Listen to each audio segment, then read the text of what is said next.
Quand on vous dit Spa-Francorchamps, vous pensez à Raidillon, plus beau circuit du monde, toboggan ardennais, un peu pluie aussi. Mais moi, je pense à lui.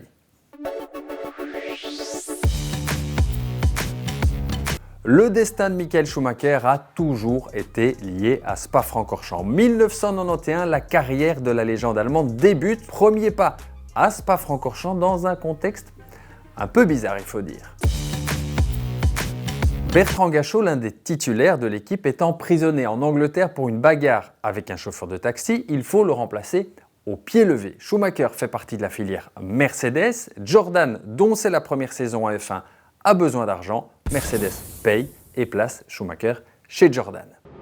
Et la machine est donc lancée pour le jeune Schumacher qui moule son baquet dans la Jordan. Il réalise quelques essais à Silverstone où il impressionne déjà et à 22 ans, il fait ses débuts chez nous à Spa. Il est 7e en qualif et il bluffe complètement les observateurs.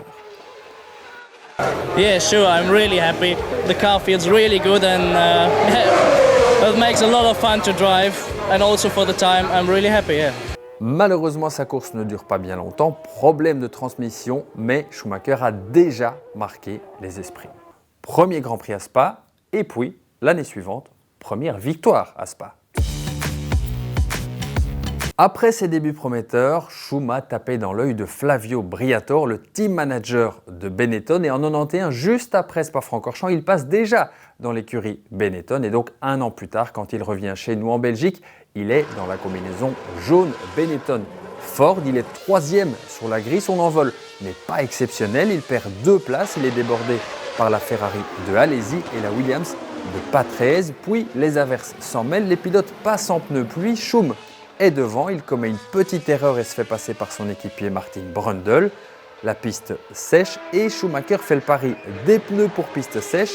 Le reste du peloton passera sur ces pneus-là un peu plus tard, mais trop tard, l'Allemand a déjà une longueur d'avance. On est alors le 30 août 1992 et Schumacher signe la première des 91 victoires de sa carrière. 3 ans plus tard, 1995, encore une édition de Spa-Francorchamps marquée par Michael Schumacher et sans doute l'une des plus belles victoires de sa carrière. L'Allemand est seulement 16e sur la grille, mais il réalise une course monumentale. Il remonte 3e et voilà encore un pari pneumatique. La pluie fait son apparition. Schumi tente le coup de rester en pneu pour piste sèche alors que tout le monde est passé en gomme pluie. Lui reste en pneu slick. Damon Hill, son rival pour le titre, revient comme un fou sur lui et les deux hommes offrent un face-à-face très costaud, un magnifique duel. Schumacher s'impose finalement pour engranger son 2e succès. Il s'impose également en 96 et en 97. On est donc à 4 succès avant l'un de ses passages les plus mouvementés à Francorchamps. Schumacher n'a pas connu que des beaux jours à Spa-Francorchamps et 1998 ne reste sans doute pas dans ses meilleurs souvenirs et cette année-là, il n'avait sans doute pas envie de partir en vacances avec lui, David Coulthard. Lors de cette édition, l'Écossais a d'abord provoqué l'un des crashs les plus impressionnants du Grand Prix de Belgique. Il part à la faute après le premier virage, il heurte le mur, il traverse la piste et voilà un gigantesque carambolage derrière lui après le premier virage. 13 voitures impliquées, c'est le carnage. Bon, à ce moment-là, Schumacher est passé avant le crash, pas de souci pour lui, pas d'accroc sur sa voiture, mais la concurrence n'est pas pour autant évincée. On voit, après l'accident, un certain nombre de pilotes, dont David Coulthard, courir vers le stand pour récupérer le mulet. Pour récupérer le mulet. Tu le fais exprès ou quoi? Pour récupérer le mulet. Celui-là. Et oui, parce que dans ces années-là et jusqu'en 2008, eh bien, le mulet, c'était la voiture de réserve que les équipes pouvaient avoir en cas d'accroc. On a donc un nouveau départ avec 18 voitures. Schumacher reprend sa 4e place sur la grille et il fait partir la McLaren d'Hakkinen en tête à queue dès le premier virage. Dans la foulée, il se débarrasse rapidement de son équipier Irvine et de la Jordan jaune de Damon Hill. Il tourne 3 secondes plus vite que tout le monde et puis revoilà Coulthard. Schum s'apprête à lui prendre un tour. L'Écossais lève le pied pour le laisser passer mais il reste sur la trajectoire. Schumacher n'a pas vu que la McLaren avait ralenti et le contact est inévitable.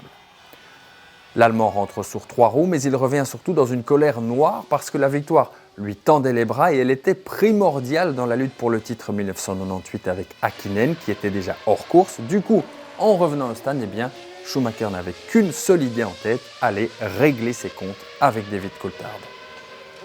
Et cette année-là, c'est Mika Häkkinen qui sera champion du monde, 14 points devant Schumacher. Quand on sait qu'une victoire valait 10 points à l'époque, eh bien, l'épisode de Spa avec Coulthard a sans doute joué en partie dans la course au titre.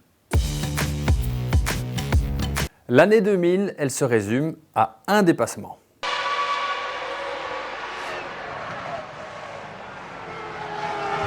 Je vous remets dans le contexte de ce dépassement du Grand Prix en 2000 où Schumacher ne s'est pas imposé. À quelques tours de la fin, Häkkinen est revenu dans ses échappements. Il est resté bloqué 4 tours derrière la Ferrari avant de trouver l'ouverture au bout de la ligne droite des combes pour l'un des plus beaux dépassements de Spa-Francorchamps.